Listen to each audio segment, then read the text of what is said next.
دامت بركاتهم العالية. السلام عليكم ورحمة الله وبركاته. الحمد لله وكفى وسلام على عباده الذين اصطفى ما بعد. وقد قال رسول الله صلى الله عليه وسلم من تواضع لله رفعه الله أو كما قال عليه الصلاة والسلام. الحمد لله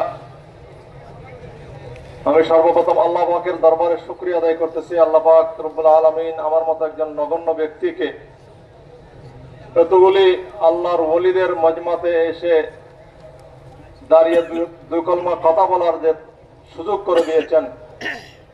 আসলে আমি লম্বা কোনো কথা বলার সময় নেব না, সময় সংক্ষেপ, সকলেই কথা বলবেন ইনশাআল্লাহ। আমি সংক্ষেপে বলতে চাই, মুসলমানরা আমরা অতীতে অনেক নির্যাতিত হয়েছি, অনেক নিষ্পেষিত হয়েছি, অনেক কিছু থেকে আমাদেরকে বঞ্চিত করা হয়েছে। আমরা এখন চাই সংক্ষেপে কথা বলি। আমাদের রাহবার হযরত পীর সাহেব দাওয়াত বরকাতুল আলিয়ার নেতৃত্বে আগামী নির্বাচনে আমরা ইসলামপন্থীদের বিজয় দেখতে চাই। কে কে আমরা রাজি আছি হাত উঠাই।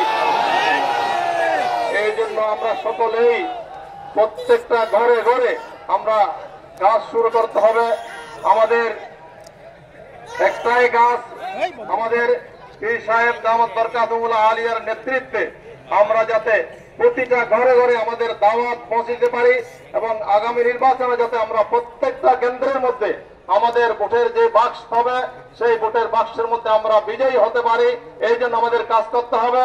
তার জন্য প্রধান কাজ যেটা আমরা সকলেই যে বলতেছি, আমরা এক হই। আমার আব্বাজান হযরত শেখুল ইসলাম রহমতুল্লাহ প্রায় সময় কথাটা বলতেন, এক হওয়ার জন্য প্রধান উসুল আর মূলনীতি হচ্ছে আমাদেরকে সবাইকে আমাদেরকে নিজেকে ছোট মনে করতে হবে এবং অপরকে বড় মনে করতে হবে। আমরা আমাদের পীর সাহেব দাওয়াত বরকাতুল আলিয়ার মধ্যে সেই গুণটাই আমরা দেখতে পাই। এই জন্য আমরা প্রত্যেকেই আমরা নিজেকে ছোট মনে করে অপরকে বড় মনে করে তাদের কাছে আমরা যাব, তাদেরকে বুঝিয়ে আমরা দ্বীনের সৌন্দর্য, ইসলামের খুবই এটা বুঝিয়ে আমরা আমাদের পীর সাহেব দাওয়াত বরকাতুল আলিয়ার নেতৃত্বে সকলকে ঐক্যবদ্ধ করার চেষ্টা করব। ওমা তৌফিক ইল্লা বিল্লাহ। আসসালামু আলাইকুম ওয়া রাহমাতুল্লাহি ওয়া বারাকাতুহু।